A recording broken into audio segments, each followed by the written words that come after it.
Le gouvernement a le droit d'imprimer de l'argent et de faire de vous un esclave. Ils ne veulent pas que cela leur soit retiré. Ils ont donc trouvé la solution. Bonjour, bonsoir, bon après-midi, où que vous soyez, quand vous êtes. Merci d'avoir regardé mes vidéos. Je m'appelle Davinci Jérémy, je suis ici à Dubaï, et mec, j'ai des nouvelles pour toi. J'ai quelques TA à revoir et beaucoup de choses intéressantes à parler dans l'épisode d'aujourd'hui. Donc, allons-y. Mais avant de le faire, je voulais parler de CoinW. Vous pouvez gagner de sérieux prix si vous vous inscrivez simplement. Déposez ne serait-ce que 100 $ et vous pourriez gagner de sérieux prix sur CoinW. Et Waffles Coin, maintenant, il a été un peu battu, mais il continue de tourner. Nous travaillons toujours sur la page Twitter, mais nous le ferons dans peu de temps. Très bien, cela dit, passons en revue quelques actualités. L'Office d'investissement de l'État du Wisconsin révèle qu'il détient 100 millions de dollars dans l'ETF Bitcoin au comptant de BlackRock. Boum. Condamné. Poussez-le.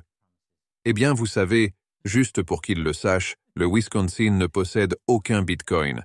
Il ne possède que des promesses de dollars. D'accord, cela dit, Coinbase reprend ses activités après une panne de 3 heures.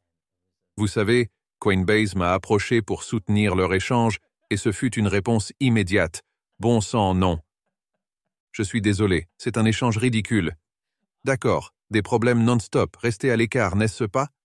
Vous savez, procurez-vous une pièce d'identité et rendez-vous sur un véritable échange comme CoinW.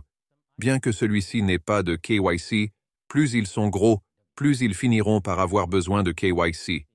Alors, assurez-vous d'avoir votre identification numérique, peu importe où vous êtes, vous pouvez réellement échanger parce que, vous savez quoi?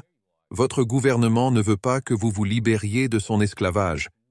Cela vous est imposé par l'inflation, la fiscalité et l'impression monétaire. D'accord. Les grandes banques se tournent donc vers la banque Bitcoin, la Banque de Montréal, et UBS détient à nouveau des actions dans l'ETF Bitcoin. Ils ne détenaient aucun Bitcoin. Ils ne promettent que des dollars. Toutes nos félicitations. Mais vous obtenez l'avantage. C'est votre avantage. Allez acheter du vrai Bitcoin, mettez-le dans un portefeuille, trouvez un moyen de le sécuriser pour être sûr de ne pas le perdre. Vous avez l'avantage sur toutes ces sociétés. Très bien. Le sénateur américain demande au ministère de la Justice de repenser sa position sur la non-privation. Service de cryptographie, d'accord. Donc, pour en venir au point, les fournisseurs de services de cryptographie non dépositaires ne peuvent pas être classés comme des entreprises de transmission d'argent, car les utilisateurs de ces services conservent la possession et le contrôle exclusif de leurs actifs cryptographiques. D'accord. Alors laissez-moi mettre les choses au clair. Mon portefeuille ici, à droite, de Christian Louis Vuitton, à droite, permettez-moi de zoomer ici.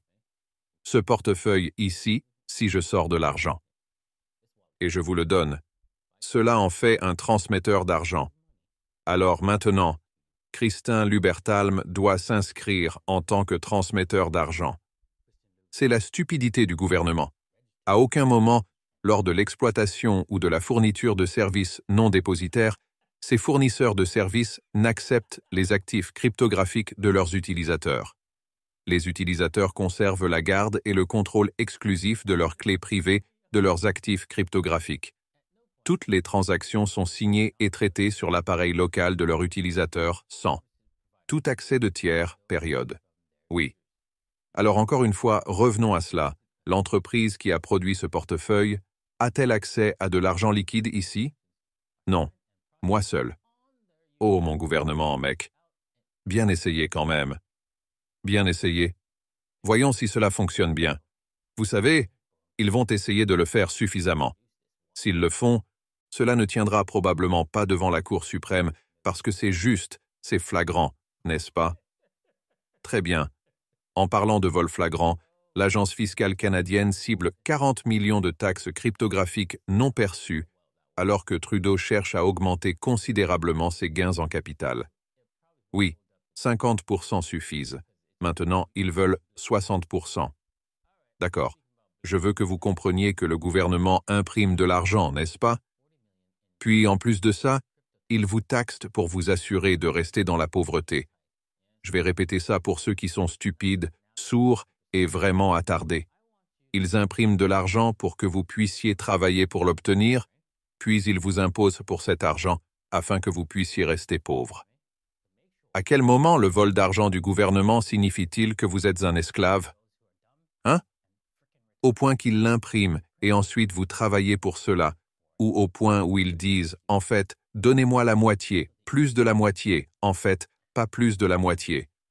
Oh, au fait, si notre inflation augmente, vous aimez réellement vous protéger, nous allons prendre des impôts, ça prend ça aussi. Intéressant, waouh! Les gens, je suis content de ne plus être au Canada, je suis en sécurité à Dubaï avec 0 impôt, viens à Dubaï bébé. Ouais. Très bien. Je joue à ce jeu et je l'apprécie. Ils l'ont juste ouvert pour que tout le monde puisse jouer. C'est maintenant une version bêta ouverte. Et ouais, si tu veux, tu sais quoi? Toutes mes terres viennent d'être remplies. J'ai récemment acheté un terrain et maintenant il y a comme un emplacement sur mon terrain. Mon Dieu, comment ça s'appelle? Terrain de niveau 5. En fait, je vais augmenter les taxes puisque c'est le seul créneau dont je dispose. Alors maintenant, tu dois payer plus d'impôts sur celui-là. Donc, voilà. Si vous voulez le rejoindre, vous pouvez le rejoindre. C'est Malala 3 et oui, tu vas devoir payer beaucoup d'impôts. Et tu sais quoi? Je vais en fait saisir un droit d'entrée. Alors, tu vas devoir payer, non? Aussi pour cela en argent, si vous voulez rejoindre mon terrain de niveau 5. C'est le seul emplacement dont je dispose. Je pense qu'il y a quelques emplacements sur le terrain de niveau 1, n'est-ce pas? Voici. Ce sont des taxes un peu moins chères. Malala 461 descend. Jouez à un jeu avec moi. J'ai beaucoup de clans massifs et tu sais quoi? Nous allons offrir des jetons d'empire médiéval. C'est MEE. Alors investissez certainement là-dedans parce que mec, quand ce jeu sort de la version bêta, ouf, c'est un jeu sur l'homme. C'est un jeu amusant avec lequel vous pouvez réellement gagner de l'argent. Alors oui, allez-y, rejoignez-nous et apprenez à jouer parce que ce n'est pas le cas. Ils n'ont pas encore permis au jeu de gagner, mais ça arrive. Très bien, cela dit, je dois parler de la domination du Bitcoin. Si vous voulez réussir sur ce marché de la cryptographie sans faire grand-chose, le mieux est d'acheter du Bitcoin et d'oublier le reste. Et pourquoi est-ce que? La domination parle d'elle-même. Ce chiffre est en hausse et son objectif est de 60%, mais il peut atteindre 73% avant de constater un quelconque renversement. Et si ça dépasse ça, ça ira jusqu'à 95. Ouais. Très bien, ceci étant dit, n'est-ce pas? Pourquoi va-t-il continuer à augmenter? Eh bien, si nous prenons ce graphique, cette ligne, et que vous remarquez quelque chose, qu'est-ce qui se passe? Je viens de faire un copier-coller, et cela vous montre que le suivi est plutôt bon. Mais ce qui est également effrayant, c'est si vous prenez ce copier et le collez à nouveau, puis vous le prenez et le déplacez sans réellement changer l'angle. Ouh, regarde ça. Ouais. Cela résume assez bien où nous voulons en venir ici. Droite. Nous allons plus haut, beaucoup plus haut avec le marché, la pièce, la capitalisation boursière du Bitcoin. Cela signifie donc que Bitcoin va surpasser tout ce qui existe sur le marché. Maintenant, cela signifie-t-il qu'il allait surperformer les actifs ici et là? Non. Chaque actif individuel surpassera probablement Bitcoin pendant un certain temps avant que Bitcoin ne dise non, non, non. Et puis, ouais, ainsi, même Ethereum surpassera probablement Bitcoin. Et comme c'est le cas actuellement, il cible les niveaux inférieurs de, vous savez, 2400 $, dont Bitcoin, vous savez, ne veut pas s'effondrer, et ne veut pas s'effondrer, et atteindre son objectif. Nous pouvons voir ce Bitcoin.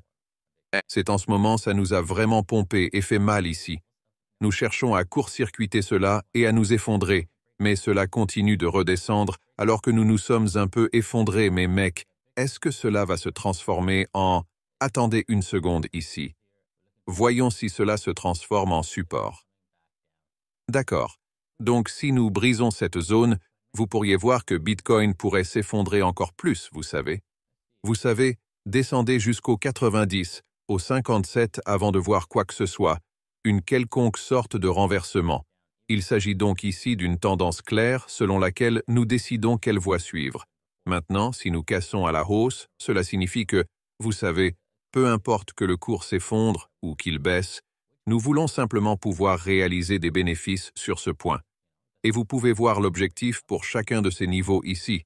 Trouvons juste les cibles. Niveau et disons simplement que nous tombons en panne. Ouh. Ouais. Donc n'importe où. Ouais. Donc 54-52 ish. Donc, si nous nous séparons, vous avez un objectif allant jusqu'à 70K. Alors, voyons voir. Ouais. 70K, ce n'est pas une surprise en fait. Voyons donc si cela se passe bien dans les prochains jours. Mais je pense qu'une panne est le scénario le plus probable pour Bitcoin. Très bien. J'espère que vous avez apprécié l'épisode d'aujourd'hui. Je sais que j'ai eu envie de ça juste pour vous parce qu'au début je ne voulais pas faire ça, mais je suis là maintenant et merci d'avoir regardé et nous vous reverrons la prochaine fois. Au revoir.